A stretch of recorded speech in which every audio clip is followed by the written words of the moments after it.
soir, le sujet porte sur le monachisme, la vie monastique, et plus particulièrement focalisé sur le site de l'île Saint-Honorat-de-les-Reims.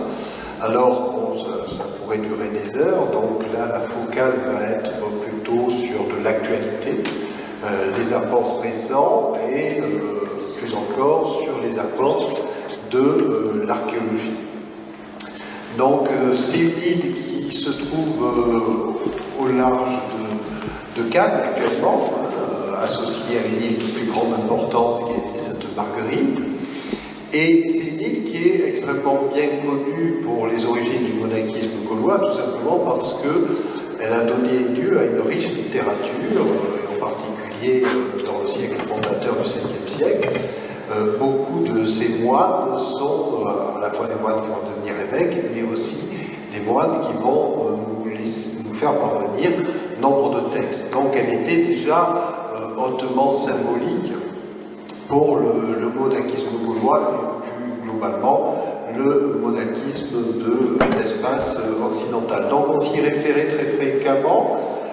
Pour autant, les structures archéologiques que l'on pouvait voir sur l'île ne remontaient au mieux qu'au XIe siècle, ce qui est déjà pas mal pour le monastère, mais pour une fondation du 5e siècle, on n'avait pas de traces des origines, c'était assez propre. D'autre part, l'archéologie avait été peu présente, les recherches archéologiques avaient été peu présentes sur cet espace, et donc c'est un peu la chance d'avoir pu développer cette archéologie. Alors, très brièvement, par rapport aux sources écrites que l'on détient, on sait que la fondation est à replacer dans les années 400-410. Donc, vraiment, au tout début de monachisme, il faut imaginer qu'on est au tout début de la christianisation, puisque par exemple, à Antibes, il ne semble pas qu'il y ait d'évêque sur le siège épiscopal. On a un évêque à Fréjus, mais pas d'évêque à Antibes.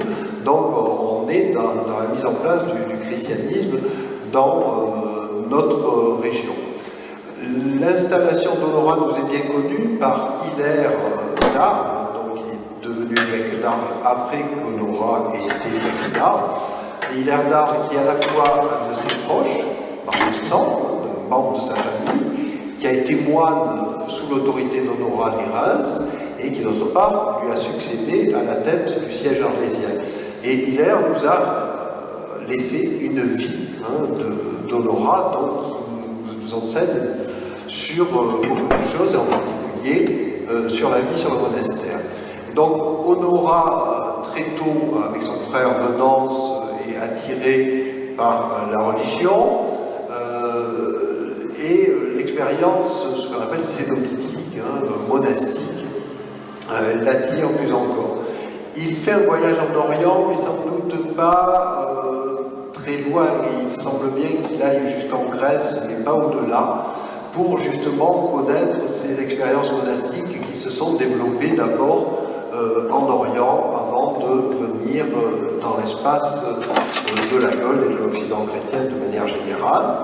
Son frère décède lors du voyage, et donc il revient vers la Gaule en s'arrêtant en Toscane, on précise le texte d'Hilaire, et s'il s'arrête en Toscane, c'est sans doute qu'il rencontre des moines, et peut-être des moines qui vivent dans des espaces insulaires dans la Toscane.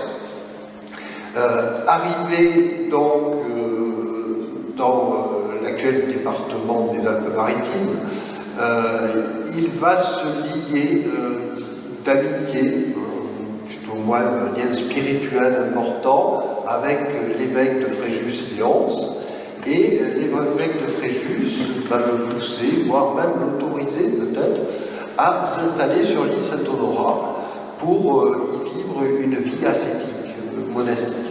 Alors, il faut bien voir que Honorat s'installe, on le sait, avec un pieux vieillard qui s'appelle Capré, mais ça n'est pas deux personnages qui cherchent une expérience spirituelle privée et individuelle. Il y a, semble-t-il, dès ce moment-là, un vrai programme de création d'une communauté monastique sur l'île, puisque le texte nous dit qu'il est accompagné de compagnons, puisque le texte nous rapporte qu'il construit très vite une église pour ses les compagnons, et des habitats pour les moines. Donc il y a un vrai programme qui dépasse simplement l'expérience de deux personnages qui cherchent le désert. Alors le choix insulaire, c'est un choix entre guillemets classique, ou tout au moins qui s'impose en Occident.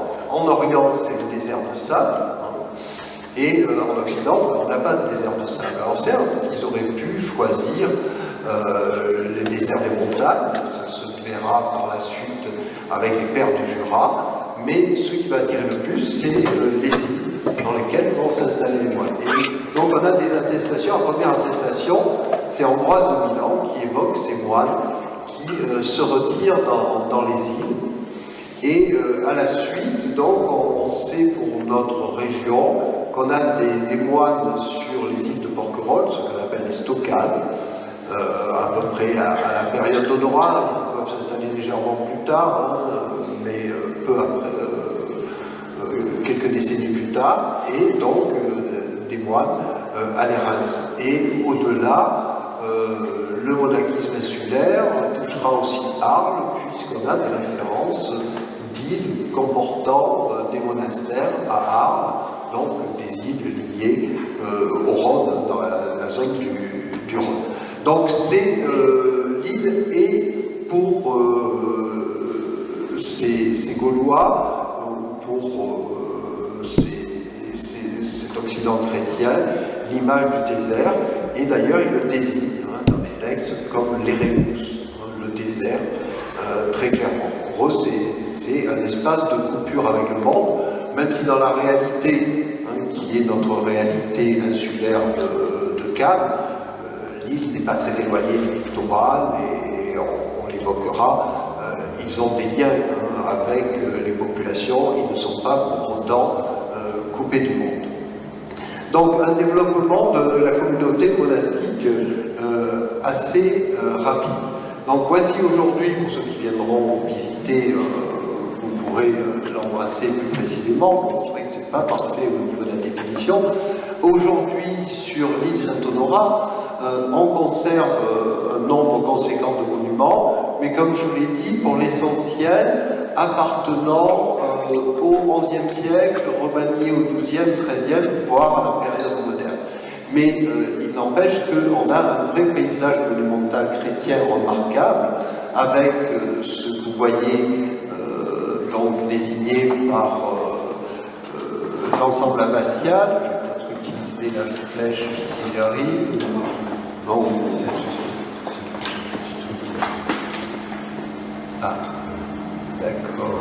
Donc il faut être délicat, il faut être habitué. Ouais, voilà. Non, il ne faut pas avoir l'habitude. Donc l'ensemble abbatial qui se trouve dans la partie sud, où continuent de vivre les moines aujourd'hui, la culture monastique se trouve là, où on a le cloître du XIe siècle et du XIIe siècle, qui est encore occupé par les moines. Le réfectoire médiéval, c'est là dans lequel ils prennent leur repas, la salle capitulaire médiévale et la salle capitulaire actuelle. Et il y a cela, donc, une tour fortifiée qui est liée justement à l'insécurité insulaire et en particulier aux incursions sarrasines qui ont poussé les moines à construire cette tour pour se protéger de ces attaques sarrasines. Et plus original, ce chapelet, c'est vraiment un chapelet, c'est justement, ça va être redondant, ce chapelet de chapelle, ce réseau de chapelles qui entoure l'île, et cette chapelle au total, donc chiffre là encore symbolique, et ces chapelles qui, pour certaines, on va le voir, au moins pour une, appartient à l'Antiquité tardive, aux origines, et pour les autres, sans doute, se sont mises en place petit à petit, mais sans doute le réseau commence à prendre une cohérence à la période carolingienne. On y reviendra. Alors, donc, des recherches sur les Reims qui étaient plutôt anciennes, bien que ce soit un site remarquable, finalement, d'une certaine manière, ça faisait un peu peur de s'accrocher à un site de ce type-là. On savait qu'il fallait y passer des années pour vraiment avoir des résultats. Mais donc, les séries de publications, là j'en ai mis deux, les deux majeurs. Donc une reprise des travaux depuis 2005. Vous voyez cet ouvrage Histoire de l'abbaye de Reims 2005. Donc là, les travaux sont lancés à l'initiative de l'abbé de Reims qui décide de réaliser, de faire produire une histoire de l'abbaye et une histoire qui soit réalisée par des universitaires, des spécialistes de chaque question. Donc la volonté d'un travail scientifique. Et ça nous permet donc en 2005, avec mes collègues, de faire un bilan de la connaissance sur la longue durée de l'Reims et aussi un bilan des données archéologiques. En ressort deux éléments, d'une part des liens d'amitié qui se tissent entre l'abbé Vladimir et moi-même, donc ça joue parfois, et d'autre part on constate que l'archéologie est bien pauvre, les témoignages matériels sont bien pauvres par rapport à l'importance des sources qui nous ont été transmises. À la suite, non seulement moi, mais aussi mes collègues médiévistes de l'université de Nice-Sophia Antipolis, nous constituons une équipe qui travaille sur les Reims, donc des gens qui vont travailler sur les textes de l'Antiquité tardive, du Haut Moyen-Âge, sur la géographie, les vies de saints. On doit sortir une traduction, une publication, une traduction de la vie de Saint-Honorat bientôt. Et donc, un premier colloque qui donne lieu à cette publication chez Brepols, les Reims, une île sainte de l'Antiquité au Moyen-Âge, un très gros volume, réunissant les communications. Et un travail qui est toujours en cours. Là, on prépare, par exemple, une exposition qui sera présentée aux archives départementales, justement, qui met en valeur l'énorme fonds d'archives de l'Reims, qui est aujourd'hui déposé aux archives départementales du 06. Donc, beaucoup de publications ont été réalisées à la fois sur des approches historiques, archéologiques et monumentales, c'est-à-dire l'archéologie du bâtiment. On a donc, suite, dans un premier temps, en 2007, on a commencé à voir s'il était possible de travailler sur l'île et surtout de faire se côtoyer des étudiants et des moines. Ça ne s'impose pas obligatoirement, mais ça s'est très bien passé, plus que très bien passé. Et donc on a eu cette chance d'avoir, on est dans une propriété privée, d'avoir l'autorisation de fouille de la communauté monastique. Vous la voyez là, il y a deux photos, vous voyez la communauté monastique qui vient visiter les fouilles et s'informer sur ce qu'on découvre. Donc, ces fouilles se sont focalisées sur un site qui est en l'occurrence la chapelle Saint-Sauveur, donc une chapelle qui se trouve dans la partie nord-ouest de l'île.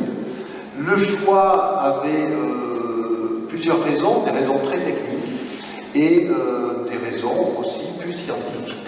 Donc comme vous le voyez dans la partie supérieure, c'est un édifice qui était original par son plan, c'est-à-dire un édifice à plan centré, donc qui avait donné lieu à beaucoup de discussions depuis Prosper Mérimée, qui avait visité dans les années 1840, et on avait envisagé un baptistère. On disait, bon, est-ce qu'elle est de l'Antiquité tardive, 5e, 6e siècle, est-ce qu'elle est plus tardive du 11e siècle, etc. Donc il y avait la problématique d'un plan, d'un édifice original qu'il était intéressant de dater et de voir si dans cet édifice on n'avait pas un édifice de l'Antiquité tardive. Comme vous le verrez, on a démontré que cet édifice est du 11e siècle, mais que par contre, sous cet édifice, on avait plusieurs lieux de culte antérieurs. Ça, c'était la problématique scientifique. L'autre aspect, c'était qu'il fallait identifier des monuments qui ne gênent pas la communauté. Donc, ce monument, la communauté l'utilisait qu'une fois par an. Donc, ça ne les dérangeait pas du tout qu'on ouvre une fouille qui allait durer sur plusieurs années. Et d'autre part, ce monument était endommagé, bien que classé au titre des monuments historiques. Et donc, on se disait que peut-être en fouillant, on allait attirer de nouveau l'intérêt des services de l'État sur cet édifice et envisager une restauration qui commence. Là, les financements sont obtenus depuis l'année dernière, mais la restauration va avoir lieu, donc les monuments historiques ont pris en main cette restauration, avec bien sûr aussi du mécénat et l'aide de la communauté. Donc voilà une localisation par rapport à l'espace insulaire de cette petite chapelle, le chœur abbatial se trouvant là au milieu de l'île. Alors, on a été plus que heureux, c'est-à-dire que non seulement on a pu dater l'édifice, mais on est allé de surprise en surprise, c'est-à-dire que si les parties supérieures étaient un peu endommagées, il n'y a jamais eu d'instrument de labour très moderne sur l'île jusqu'il y a peu, et donc il n'y a jamais eu de labour très profond aux abords de la chapelle. Et donc, bien que la porte de terre soit réduite, très vite on est arrivé sur des niveaux archéologiques qui n'avaient pas été endommagés, et sur des niveaux archéologiques assez exceptionnels, c'est-à-dire les plus anciens, la période carolingienne, le 9e siècle, et surtout les origines, l'Antiquité tardive.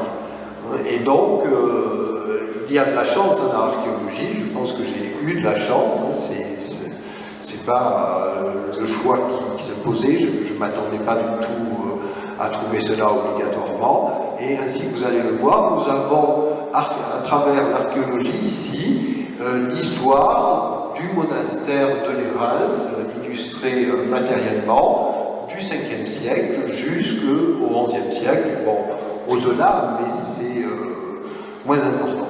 Donc voici l'état numéro 1, l'état numéro 1 que l'on a pu identifier, qui est un état exceptionnel, c'est-à-dire que vous avez devant vous une structure monastique, dans l'état actuel, la seule structure monastique de Gaulle data du 5e siècle. On n'a aucun témoignage archéologique du monachisme en Gaule pour cette période-là, donc c'est assez remarquable. Alors, comme vous le voyez, donc en grisé, vous avez le plan de la chapelle actuelle en élévation, et en jaune, donc, sont surlignés les murs appartenant à cette première période. Donc là, on se trouve au 5e siècle, et donc on a un oratoire, une petite église, qui a été dégagée à l'intérieur de la chapelle actuelle dans sa partie méridionale, et à l'extérieur, donc au départ on avait prévu de fouiller seulement l'intérieur, mais l'intérêt des découvertes nous ont amené à étendre vers l'extérieur, et à l'extérieur un vaste bâtiment que vous voyez en jaune, qui correspond, pas de suspense, on va le dire tout de suite, qui correspond à des cellules érémitiques, des cellules de moines qui vivent comme des ermites, donc à part de la communauté monastique, et on verra que cela se rattache au texte du 5e siècle qui nous évoque la vie à l'Érins. Donc, on est sur une île, dans une économie de la pierre, c'est-à-dire que les chapelles successives que l'on a dégagées sont souvent, laissent des traces fugaces, dans le sens où chaque fois qu'on a reconstruit, on a bien sûr récupéré les pierres des monuments antérieurs pour les réutiliser. Et donc c'est des négatifs qui vont être lisibles. En l'occurrence, on restitue le plan de l'édifice tout simplement par la restitution des tranchées de fondation, des murs qui existaient. Et donc là, vous avez, vous voyez, bon, il faut deviner, le mur boutron nord, le mur de la nef nord de cet édifice, et au fond, on devine l'aspect circulaire de l'abside, abside dans laquelle se lisait bien l'empreinte du support d'autel qui était circulaire. Bon, l'image suivante, sans doute, sera plus lisible, même si du coup ça force un peu le trait. Ce qui est surligné en orange, c'est les structures qui correspondaient à des élévations. Donc vous voyez le mur nord de cette petite église, le pilastre en avancée qui correspond à l'arc triomphal, l'abside, le tracé de l'abside semi-circulaire, ce rond qui correspond à la base de l'autel, et répondant au sud, au mur nord, le mur sud. Donc là, c'était déjà une découverte assez remarquable, restée à pouvoir la dater. À côté de cela, donc, l'extension dans la zone à l'extérieur, et en particulier au sud et à l'ouest, ont permis de mettre en valeur cet ensemble monumental. Donc, comme vous voyez, très bien préservé dans sa partie est, au contact du petit oratoire, un peu plus endommagé dans la partie ouest. En réalité, la proposition, c'est de restituer pratiquement deux ensembles de 3 pièces. Donc, un ensemble de 3 pièces bien lisibles dans la partie est, plus endommagé dans la partie ouest, mais on peut proposer ces 3 pièces, et correspondant en réalité à 2 cellules ermites, ayant ces pièces qui sont des pièces de vie.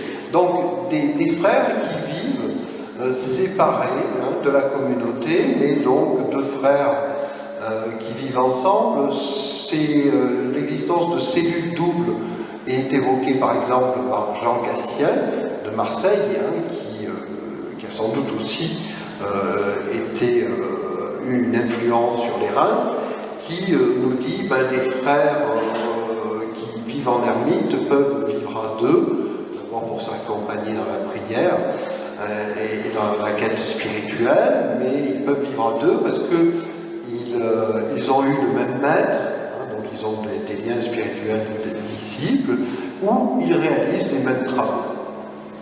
Donc voici ces structures, certes très arasées là aussi, parce que tout simplement on a récupéré les pierres, mais donc en haut vous voyez les structures des cellules qui nous sont apparues, et sur la photo du bas, surlignées en jaune de façon à mieux comprendre. On voit la cellule la plus à l'ouest avec ces 3 pièces. Il y a d'autres murs qui ne sont pas colorés tout simplement parce qu'ils appartiennent à une période légèrement postérieure.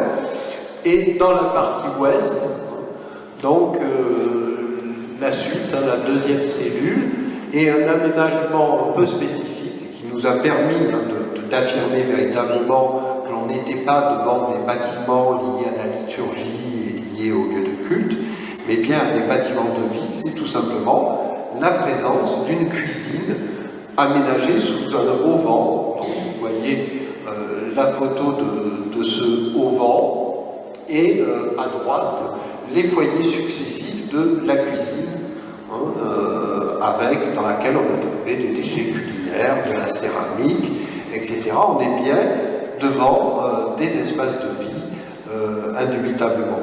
Donc voilà, pour mieux comprendre de quoi ces murs arasés, à quoi renvoient ces murs arasés, voici une proposition de restitution qui est globalement fiable. Bien sûr, on n'a pas mis de fenêtre, etc., parce qu'on ne sait pas obligatoirement, avec donc cette petite église qui est vraiment petite, qui n'est donc pas du tout à vocation de recevoir une communauté monastique, mais au contraire quelques frères, 2, 3 frères au maximum, et donc cet espace, ce vaste bâtiment qui donc englobe plusieurs pièces, mais sans doute correspond à 2 cellules, et le auvent dans lequel se trouvait la cuisine pour l'alimentation des frères de cet espace.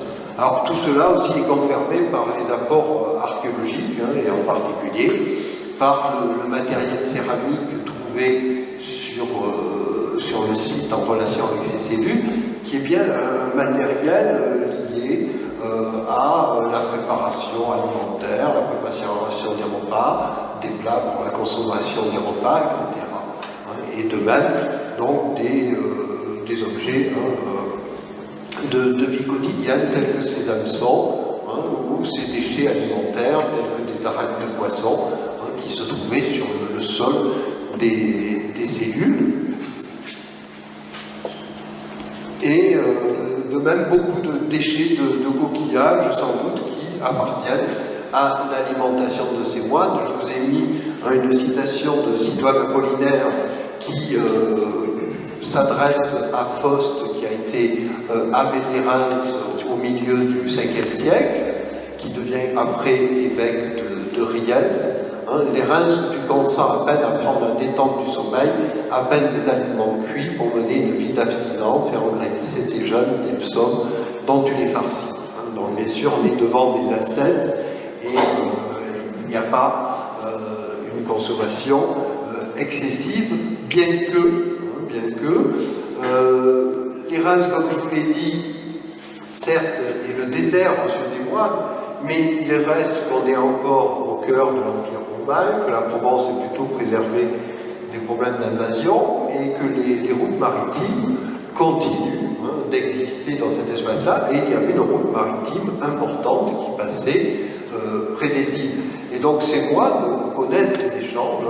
Ici, par exemple, vous avez, donc, toujours en relation avec cette occupation, des amphores, et ici des amphores de Gaza, donc un vin qui est très réputé à l'époque et qui provient de Gaza. Alors, bon, la consommation du vin est variable selon les règles monastiques. Saint-Martin, du côté de Saint-Martin, donc à Tours, il ne semble pas qu'il y ait eu une consommation de vin. À l'Érase, il y a des consommations de vin. On a beaucoup d'amphores africaines, qui est un vin de moine en qualité, et des amphores de Gaza. Alors, si on veut aller dans le sens de certains collègues qui s'interrogent sur la présence de vins de qualité et donc coûteux, tels que les amphores de Gaza, pour des gens qui ont fait vœu de pauvreté, c'est vrai que ça interpelle. Et certains auteurs disent, bon, d'une part, il y a beaucoup de dons. Ces moines sont des modèles, donc les laïcs vont leur offrir des choses, donc on peut leur offrir du vin de Gaza. L'autre élément, pour certains collègues, ils disent, mais oui, peut-être que le vin de Gaza, qui était un vin très particulier et de qualité, tout simplement, était utilisé pour l'Eucharistie. Et le vin de moine en qualité pour la vie quotidienne. Bon, on ne pourra jamais répondre à ce type d'interprétation. L'archéologie connaît ses limites. Donc, cette découverte est véritablement exceptionnelle à l'échelle de l'espace occidental, et plus précisément de la Gaule, dans le sens où elle vient vraiment matérialiser ce que nous évoquent les textes. Alors, je ne vais pas tous les évoquer avec vous, mais différents auteurs, soit qui ont visité les Reims, soit qui ont vécu à les Reims, évoquent cette situation d'une vie érémitique. Donc, des frères qui vivent donc en ermite sur l'île. Donc, Eucher, qui a vécu à les Reims, puis qui devient évêque de Lyon, dans son éloge du désert, et en réalité c'est l'éloge de Lérins, nous parle de ces saints vieillards qui, en habitant des cellules séparées, ont introduit les pères d'Égypte dans notre Gaule. Donc là, c'est le cœur de la fondation monastique de Lérins, c'est se revendiquer de cet Orient exemplaire du monachisme, tout comme Cassien a visité et vécu dans les monastères d'Orient. Donc, le modèle vient d'Orient et donc ils veulent vivre comme les pères d'Égypte, et donc avec cet aspect d'érémitisme. Sidoine Apollinaire, qui donc a visité les Reims, nous parle du Sénat, c'est-à-dire le groupe le plus important, le supérieur de la communauté, que constituent à les Reims ceux qui vivent dans les cellules, c'est-à-dire, sous-entendu, ceux qui sont séparés des autres, qui ne vivent pas dans la communauté. Et Faust, lorsque, dans une homélie sur saint Honorat, nous dit bien que Honorat est arrivé avec son compagnon Capré sur l'île. Donc Honorat, lui, s'occupe de la communauté, donc ces gens qui arrivent et qui ont besoin d'être formés spirituellement. Donc il est vraiment donc charismatique et il encadre la communauté, c'est lui qui va régler cette communauté. Et le texte nous dit pour ces deux personnages, l'un veillait à remplir son devoir de pasteur attentif, l'autre retiré dans la solitude, invoquait Dieu en le priant sans cesse. Donc Capré, c'est cette image de ce qu'on a fouillé, découvert archéologiquement, ces cellules retirées, où ces gens qui ont déjà une spiritualité assez solide peuvent s'isoler des autres, hein, et s'adonner à cette prière que Cassien appelle la prière de feu, c'est-à-dire une prière pratiquement continue, hein, jusqu'à épuisement. Donc voilà, on avait tous ces textes, hein, là j'en ai mis une partie, on avait tous ces textes qui évoquaient ces situations, cette organisation. Là, elle prend vraiment forme sous nos yeux, donc c'est assez exceptionnel. Donc si on en vient à la datation, on est très clairement dans quelque chose qui appartient au 5e siècle, puisque, on va le voir, hein, la structure monastique va évoluer assez rapidement. Dans l'état 2 qui donc va se placer aux horizons du début du 6e siècle, hein, les dernières céramiques que l'on a dans la cuisine, c'est des céramiques qui sont datables de la fin 5e, début 6e. Donc l'état 2, et puis on verra qu'une sépulture aussi est un argument de datation, l'état 2, lui, appartient au 6e siècle et va être en usage, hein, jusqu'au début, au tout début du 8e siècle. Et donc là, c'est un tournant, c'est-à-dire que brutalement, la petite église, le petit oratoire change de fonction. Vous allez le voir, les cellules vont disparaître et se développe une fonction funéraire, et une fonction funéraire liée à des dévotions, à des corps sans doute vénérés, considérés comme saints. Donc on le voit ici sur l'image, hein, les murs des cellules sont arasés, donc vous les voyez en grisé, mais ils n'existent plus, on les arrase.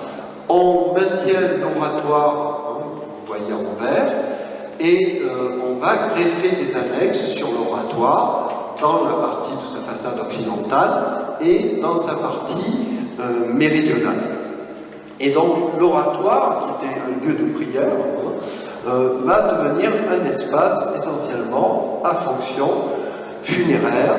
Donc ici, on voit l'oratoire, vous voyez, c'est bien hein, sur la photo de gauche, où on voit les fosses des sépultures qu'on a fouillées. Certaines sont déjà fouillées, vides, d'autres, on voit qu'il reste des couvertures en pierre qui recouvrent ces sépultures. Donc cet oratoire de petite dimension reçoit, donc au total identifié, peut-être qui ont été détruites, mais identifié, on a 5 sépultures qui sont installées dans cet oratoire. Donc par exemple celle-ci, hein, qui est l'une des plus remarquables et une des plus anciennes, pas la plus ancienne, c'est la deuxième chronologiquement, qui, vous le voyez, est placée au pied d'autel, donc on voit bien l'élément circulaire qui correspond à l'empreinte de la base de l'autel, donc placé au pied de l'autel, et vous avez différents états de son dégagement. À gauche, vous voyez que cette sépulture était signalée au niveau du sol par une couverture en chaux. Hein, donc on avait fait un carré, un rectangle de chaux blanche qui signalait l'emplacement de la sépulture. Sous cette chaux, on a mis en lumière donc, une couverture de grosses dalles qui proviennent, qui ont été extraites dans le massif de l'Estérel tout proche. Et partie droite, c'est le corps du personnage qui est apparu.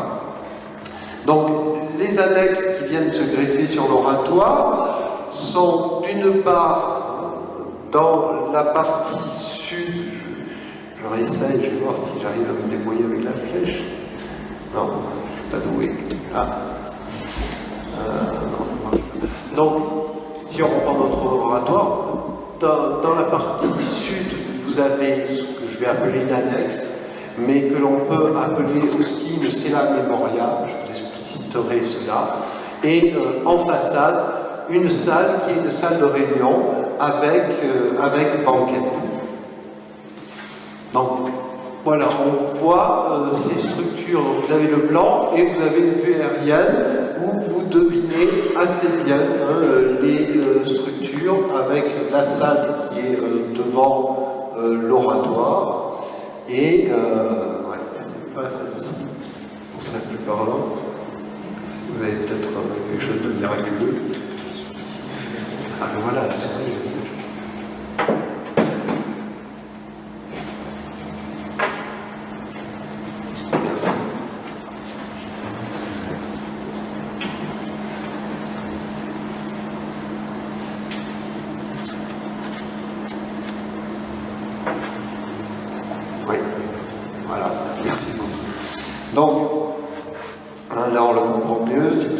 flèche, on a notre oratoire du 5e siècle, et donc l'installation de cette pièce ici, à l'avant de l'oratoire, et cette Sella Memoria, vous allez voir pourquoi je parle de Sella Memoria, qui se trouve ici.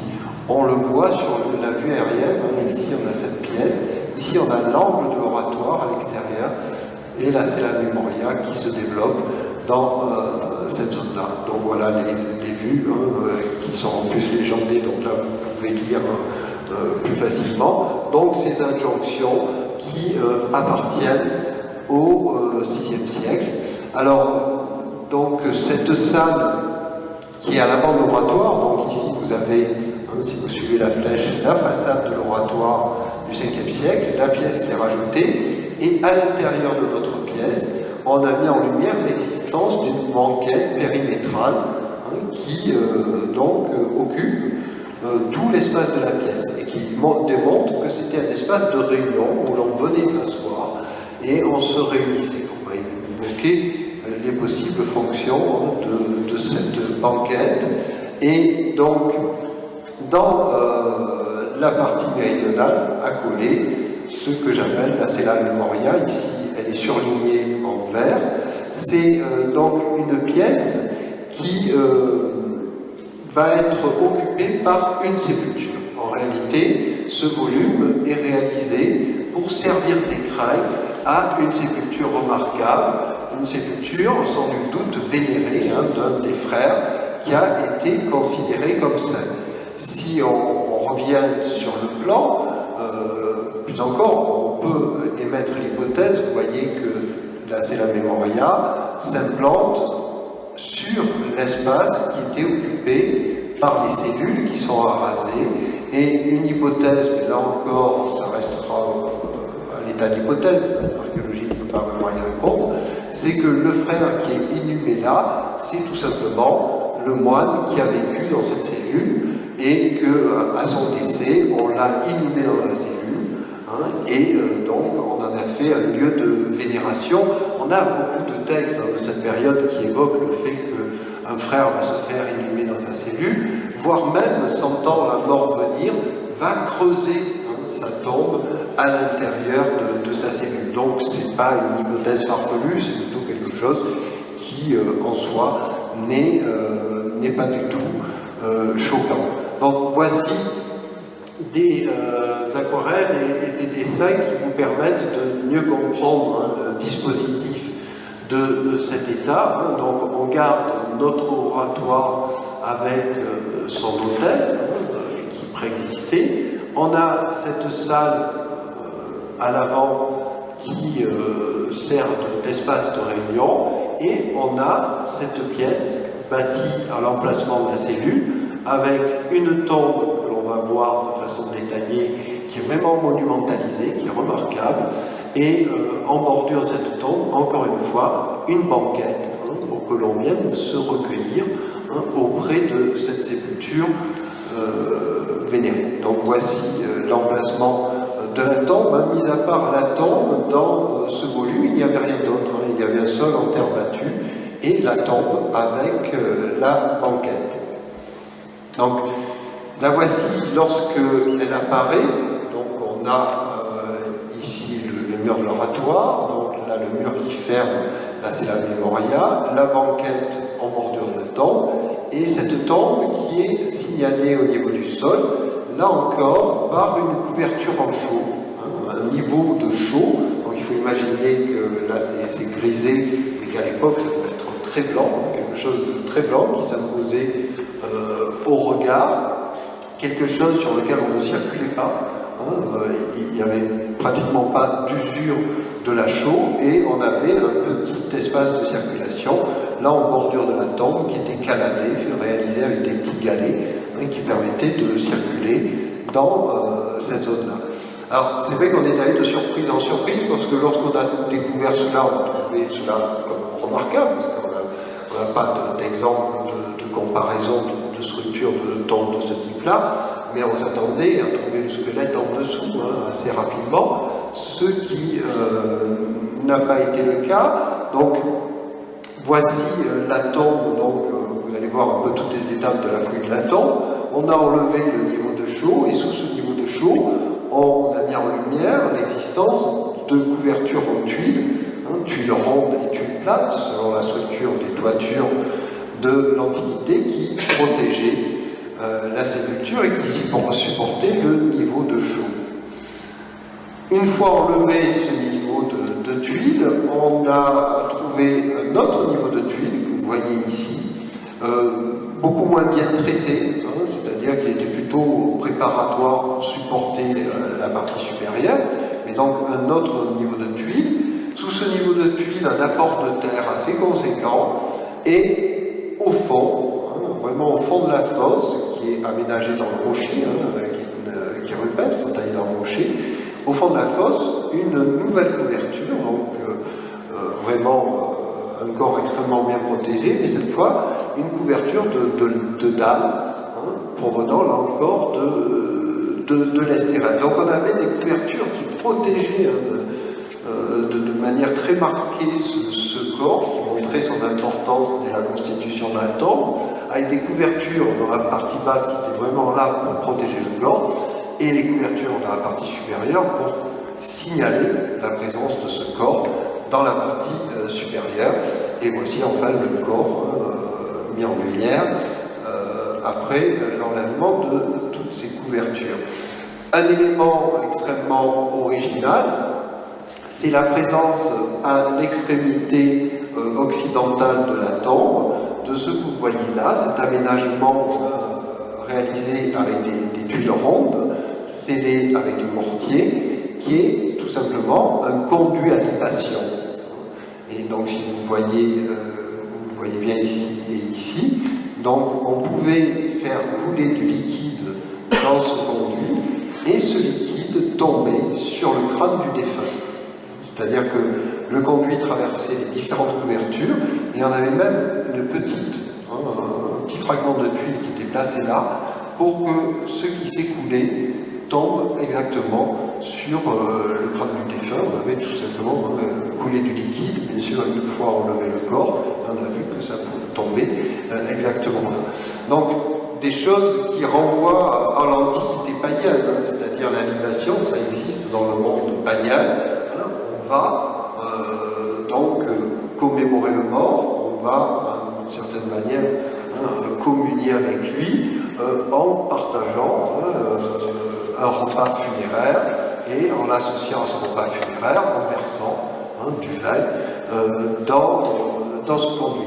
Alors, ça peut étonner, ça peut interpeller dans un milieu monastique, surtout que c'est objet de discussion au sein même de l'Église, ces comportements, ces actes de libation. On a, par exemple, dans les confessions d'Augustin, lorsque Augustin donc, se trouve à Milan, la mère d'Augustin, Monique, va, selon la tradition, dans une nécropole de Milan pour apporter de la nourriture et partager le vin avec les défunts, donc faire des libations. Et donc elle apprend que Ambroise de Milan avait interdit cela. Augustin lui-même, à Carthage, va poser la question de ces actes de libation, et avoir une position plutôt défavorable à ce type d'acte. Mais lorsqu'on lit les textes, c'est pas l'acte qui va condamner en lui-même, c'est les débordements qui ont lieu en relation avec ces libations, c'est-à-dire qu'il dit, ben oui, on va fêter la fête du Saint, on va aller sur la tombe du Saint, on va faire des libations, c'est-à-dire qu'on va verser du vin dans la tombe du Saint, mais on va boire du vin. Et qu'est-ce qui s'arrive? Il arrive, c'est qu'on est dans des situations d'ébriétas, nous dit Augustin, et donc ces chers chrétiens qui étaient venus vénérer le Saint doivent quand même être dans un état d'ébriété avancé, et donc bien sûr le culte du Saint dégénère. Donc c'est plus ces dangers de débordement que l'acte lui-même qui est condamné. De plus, cet acte est tout simplement présent dans la Bible, et donc il a une autorité. Donc Tobie, dans le texte de Tobie, soit prodigue de pain et de vin sur le tombeau des justes. Donc, vous comprenez que ça puisse paraître normal pour une communauté monastique qui, sans nul doute, ne s'adonnait pas l'ébrietas sur les tombes. On a vu que dans l'état 1, je vous ai montré des éléments culinaires, des éléments alimentaires, des hameçons, des déchets de poissons ou autres. Dans l'état 2, ce que l'on trouve, c'est essentiellement ces petites choses qui sont des lamelles de plomb pliées, que l'on trouve un peu dispersées sur le sol, en particulier auprès de la tombe, ou dans l'oratoire. Alors, des choses qui ne sont pas toujours faciles à interpréter quand on ne sait pas de quoi il s'agit, mais voilà de quoi il s'agit. Et vous avez des pièces entières qui proviennent de la fouille de la basilique Malamal à Marseille ou de la cathédrale de Riez à gauche. Donc, ces lamelles de plomb, c'est tout simplement, vous voyez la restitution de la partie supérieure, ce sont des porte-mèches. Donc, ce sont des lamelles qui permettaient de tenir des mèches dans des lampes qui devaient être allumées dans le lieu de culte et sans doute à proximité de la sépulture. Et voilà un peu le type de mobilier que l'on avait, les lamelles de plomb pour les lampes, des fragments justement de lampes en verre suspendus et des fragments de verre de fenêtres, de vitres. Et donc l'analyse plus précise, le nettoyage, l'analyse plus précise de ces verres nous permettent d'affirmer qu'il s'agit de vitraux. Donc c'était des vitraux, on a bien la taille au grugeoir, là, sur la bordure, qui montre qu'on avait des vitraux qui ornaient, peut-être sans nul doute l'oratoire, peut-être l'annexe funéraire. Donc on est dans cet état 2 vraiment dans un espace où on a pas une multitude de tombes, au total identifiées véritablement, on en a 7. 7 tombes qui s'échelonnent sur une durée assez longue et qui sont sans nul doute des tombes vénérées, importantes pour la communauté. Et donc au départ, c'est la première tombe, c'est celle qui s'implante dans la cella mémoriale, l'emplacement des cellules du 5e siècle. Et à la suite, on va avoir des tombes qui vont s'implanter à l'intérieur de l'oratoire. Alors, donc, tout cela témoigne de tournants, de transformations dans la vie monastique de l'Érins. Et le premier tournant,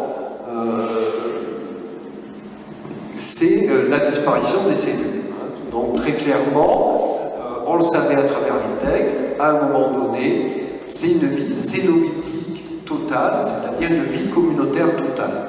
Désormais, plus de vie érémitique selon le modèle égyptien à l'Érins. Donc on savait que cela avait lieu, on avait du mal à dire quand ça avait lieu. Finalement, par rapport au cas archéologique de Saint-Sauveur, c'est sans doute assez tardivement, dans le 5e siècle, que les derniers ermites vont disparaître.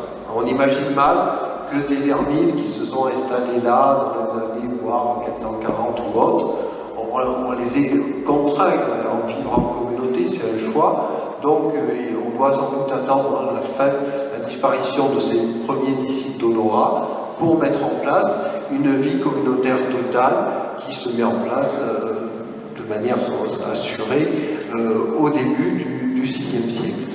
L'autre élément que révèle cet état 2, c'est l'importance de ces corps vénérés.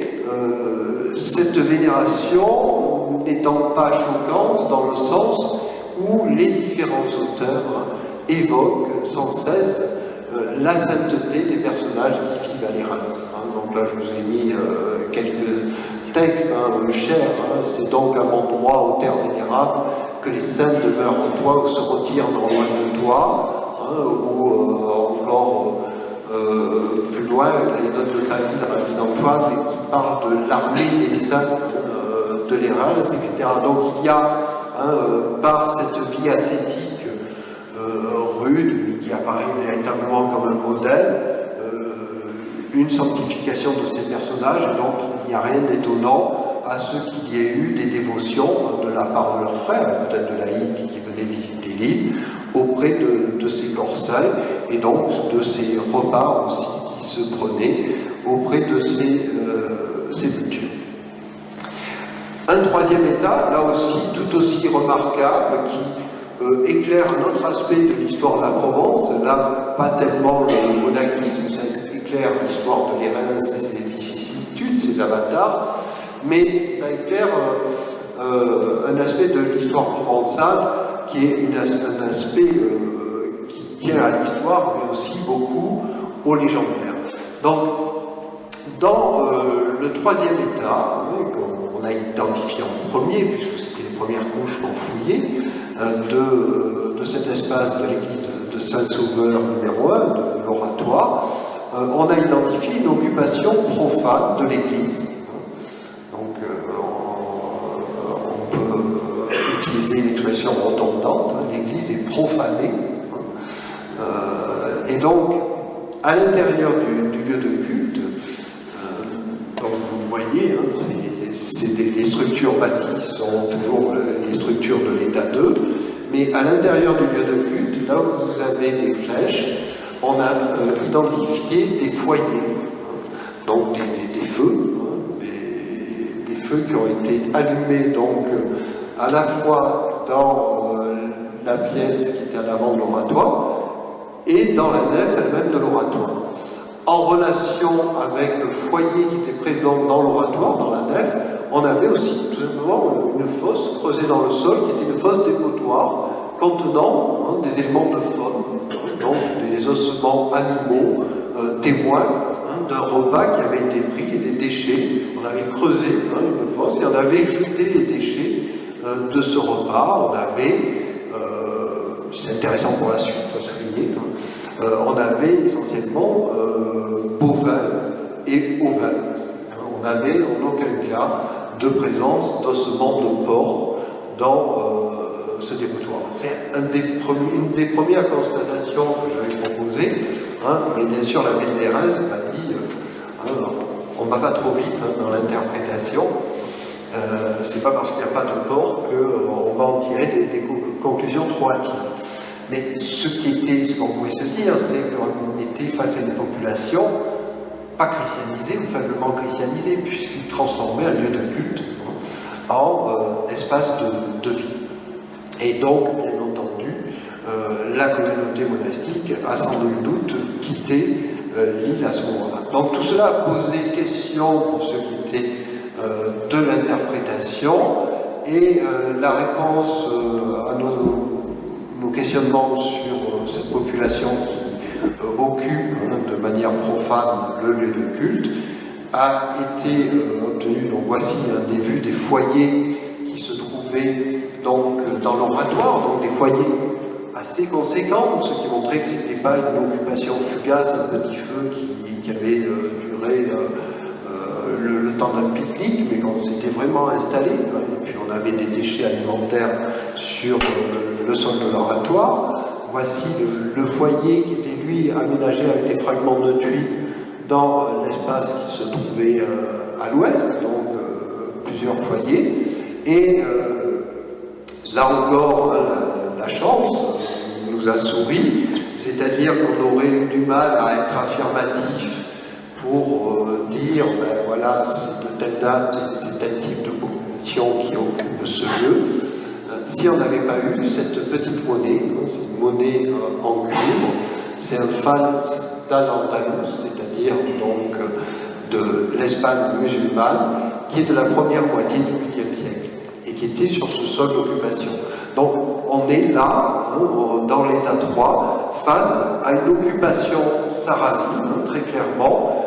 Les Sarrasins sont allés sur l'île de l'Érins, la communauté monastique a quitté l'île, et ils ont occupé un certain temps cet espace, et peut-être d'autres espaces sur l'île. Donc là encore, on est devant quelque chose de remarquable, c'est-à-dire que l'occupation, la présence sarrasine dont on parle autant dans l'espace provençal entre le 8e et le 10e siècle était connue par des épaves, par des données sous-marines, mais on n'avait jamais eu le moindre témoignage archéologique terrestre de cette présence sarrasine.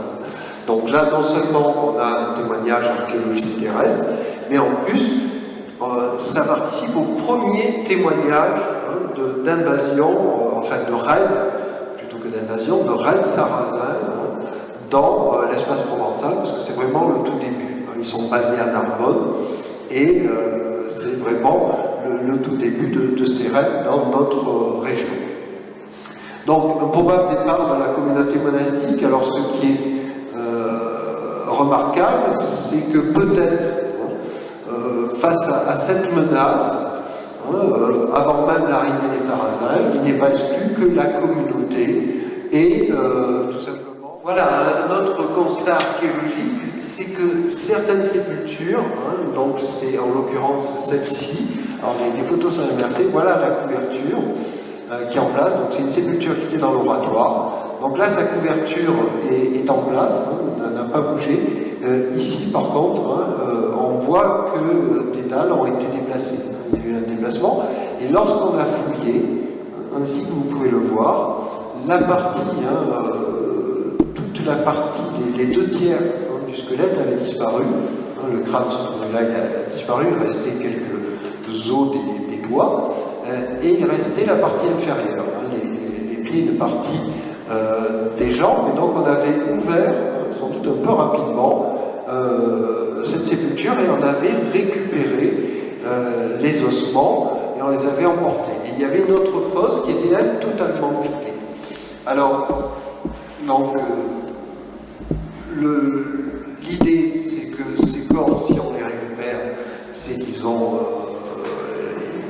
de l'importance aux yeux de la communauté, donc ce sont des corps vénérés, ce sont des reliques. Donc on a récupéré ces corps dans l'idée de vénération à ces reliques, et dans le cas de ces reliques-là, elles ont été récupérées de manière très rapide. On voit que finalement, on n'a pas ouvert toute la sépulture, et donc il y a des os qui sont restés dans la partie inférieure. Est-ce que c'est lié au fait que justement les moines ont dû quitter l'île assez rapidement face donc à cette menace de raid et qu'ils décident d'emporter ces corps vénérés avec eux? C'est possible. En tout cas, ça montre qu'il s'agit bien, sans nul doute, de corps vénérés dont on a fait des reliques, déposés sûrement dans des coffres, et en même temps un peu l'image d'un prélèvement quelque peu hâtif, sans doute lié au départ.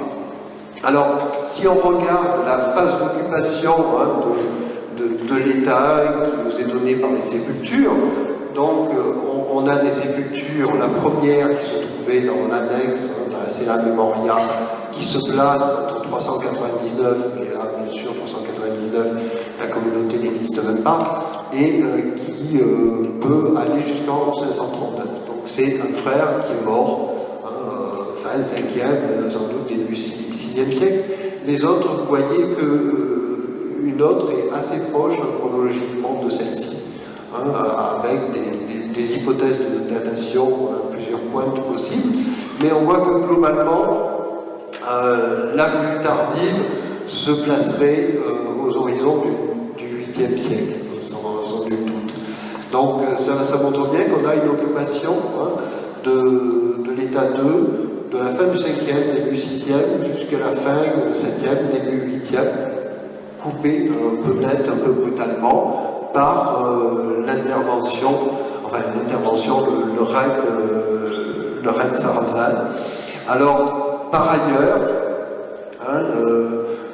longtemps on a parlé du légendaire de Porquer, donc une vie de l'abbé Porquer de Lérins, une passion, c'est-à-dire le récit d'un martyr de l'abbé Porquer, donc qui aurait été tué avec les 500 moines du monastère, c'est des chiffres hyperboliques et symboliques, mais en tout cas, ça nous témoignait d'une possible attaque sarrasine et du départ de la communauté.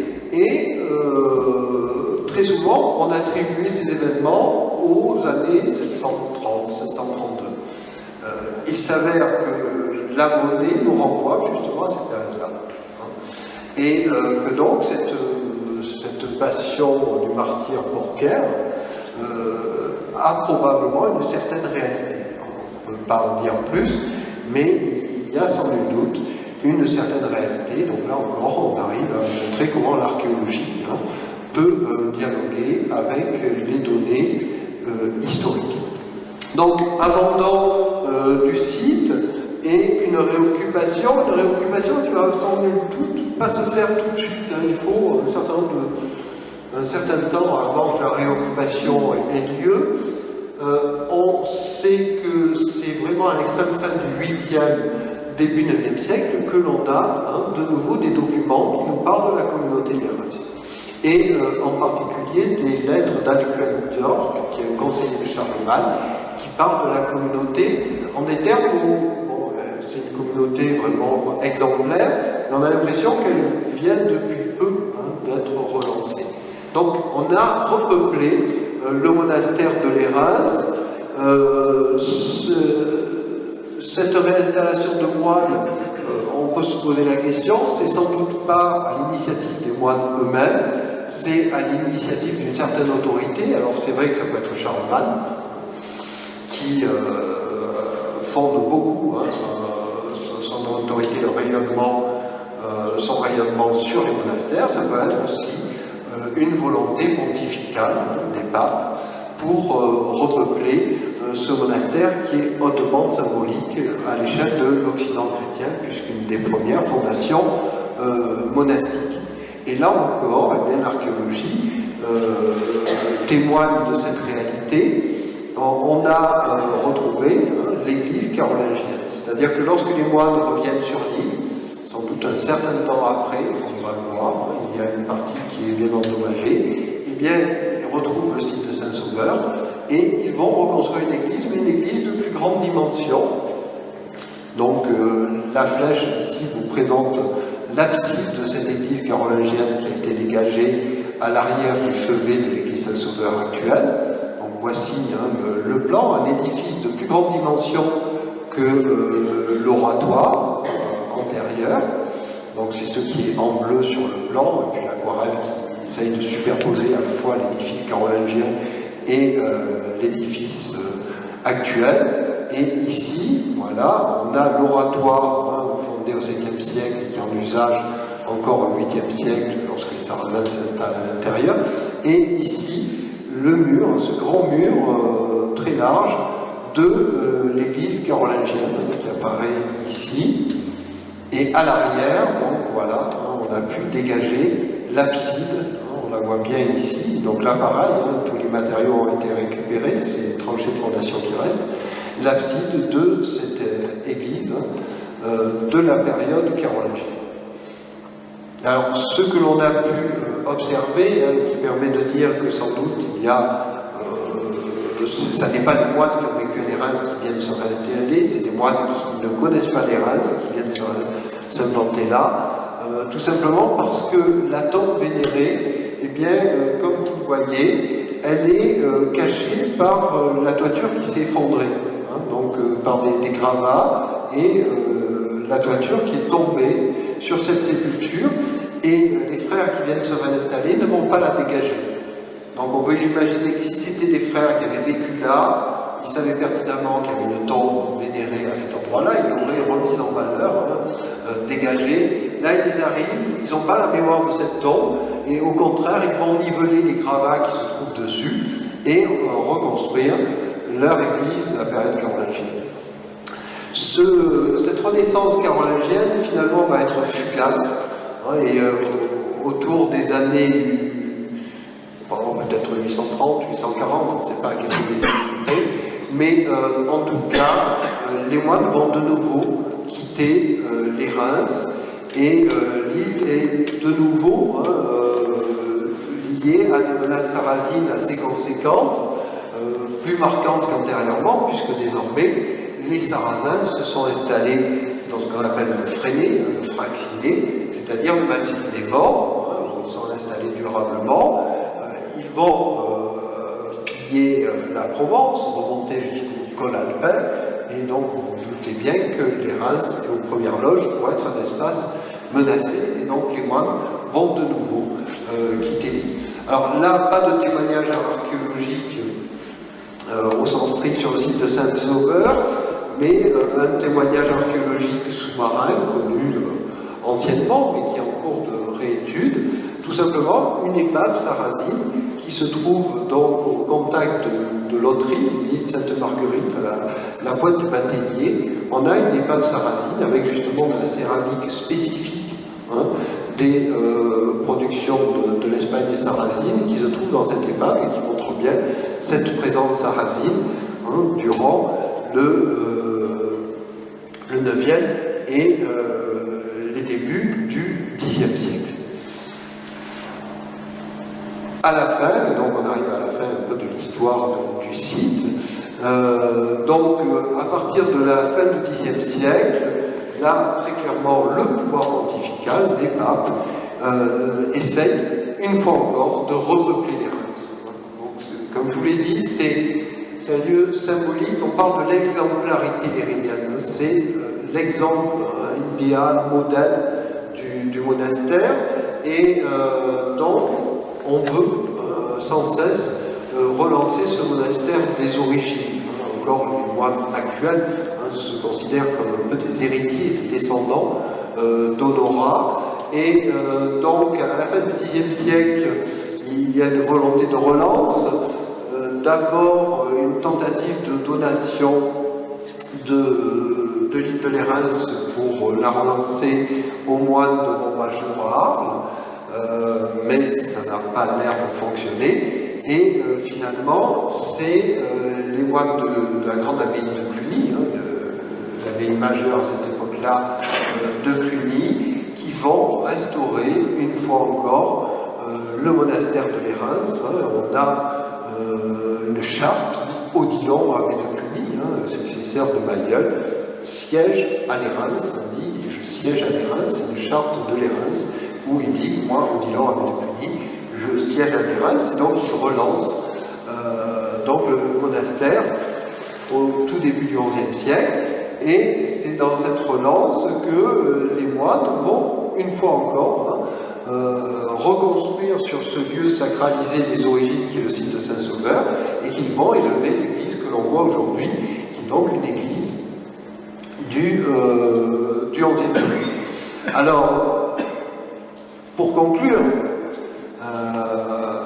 sans l'avoir préparé, on vous a parlé de Césaire, des publications qui sont en préparation sur Césaire d'Arles.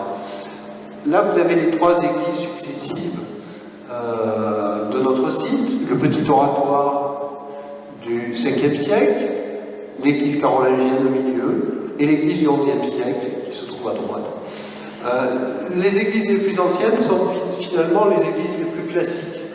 Une nef, une abside, semi-circulaire, quelque chose qu'on pourrait retrouver au XIe siècle, au XIIe siècle, et encore au XIXe siècle. Celle du XIe siècle, elle est atypique, à plan centré. Qu'en est-il de ce choix architectural qui tranche avec les édifices dont il pouvait voir au moins les restes de l'édifice carolingien? Pourquoi il faut un plan centré? Parce que, à travers l'architecture donc, de cette église, ils essaient de rappeler l'ancienneté de la fondation. Donc ils décident de construire quelque chose qui, pour eux, est une architecture ancienne, des origines du christianisme. Et donc on a des édifices à plan centré à l'Antiquité tardive, et donc ils vont essayer de rappeler aux visiteurs qui viennent sur l'île que l'île est fondée de toute antiquité, ici, à travers des monuments qui sont ce que j'ai appelé dans l'ouvrage sur l'histoire de l'abbaye de Lérins des monuments néo-paléochrétiens. Et donc, pour en venir à ma référence, donc les moines de Lérins, ils connaissent sans doute quelque chose qui vient de Césaire, ils l'ont vu, et ça renvoie à l'Antiquité. Césaire était un moine de Lérins aussi.